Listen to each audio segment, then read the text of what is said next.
AB48 news Gujarat હવે નજર કરીએ આજના મુખ્ય સમાચાર પર। સુરત જિલ્લાના બારડોલી સર્કિટ હાઉસ ખાતે બારડોલીના સાંસદ પ્રભુભાઈ વસાવાની અધ્યક્ષતામાં પત્રકાર પરિષદ યોજાઈ હતી, જેમાં જનજાતિ સુરક્ષા મંચ ગુજરાત દ્વારા દિલ્હીમાં યોજાયેલા જનજાતિ સમાગમ 2026ના મુદ્દાઓ અને જનજાતીય સમાજની સાંસ્કૃતિક ઓળખ તેમજ બંધારણીય અધિકારો અંગે માહિતી આપવામાં આવી હતી। બારડોલી સર્કિટ હાઉસ ખાતે યોજાયેલી પત્રકાર પરિષદમાં જનજાતિ સુરક્ષા મંચ દ્વારા ભગવાન બિરસા મુંડાની 150મી જન્મજયંતિ વર્ષની ઉજવણી અંતર્ગત દિલ્હીના લાલ કિલ્લા મેદાન ખાતે યોજાયેલા જનજાતિ સમાગમ 2026 અંગે વિગતો રજૂ કરવામાં આવી હતી।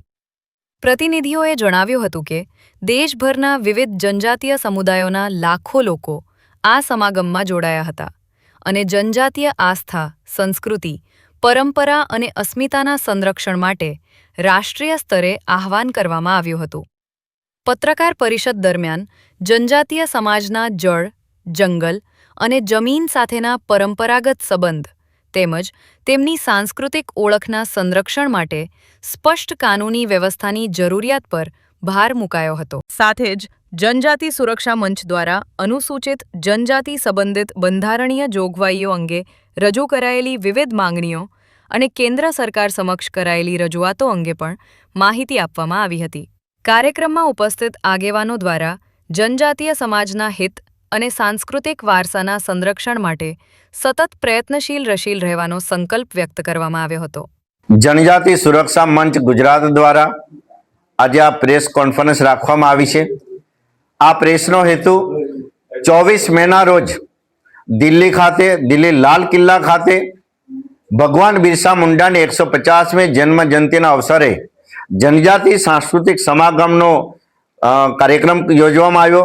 આ સમાગમ એક મહાકુંભ બની ચૂક્યો અને અમારો મુખ્ય આશય કે આદિવાસી સમાજમાંથી ધર્માંતરિત થનારા લોકો ડિલિસ્ટિંગ કરવા માટે અને એમ લોકો બેવડો લાભ ઉઠાવે છે, તો એ આપણે નાબૂદ કરવા માટે અને ખાસ કરીને આદિવાસી સમાજની આસ્થા, સંસ્કૃતિ, પરંપરા અને રીતિ રિવાજને બચાવવા માટેનો અમારો સાંસ્કૃતિક સમાગમ યોજવામાં આવ્યો।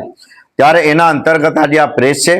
આખા દેશમાંથી 500 કરતાં વધારે જનજાતિ સમાજના ક્રાંતિવીર આદિવાસી ભાઈ બહેનો દિલ્હીમાં પહેલી વખત પહોંચ્યા અને આ મહાકુંભમાં જોડાયા અને આપણા ગુજરાતમાંથી પણ 3 ટ્રેનો દ્વારા સ્વૈચ્છિક ભાડું ખર્ચીને ટ્રેનમાં બેસીને જોડાયા। પહેલી વખત દિલ્હી ગયા, રાજધાની પહેલી વખત પહોંચ્યા અને દિલ્હીવાળાએ, દિલ્હીની પ્રજાએ એમણે દિલથી સ્વાગત કર્યું।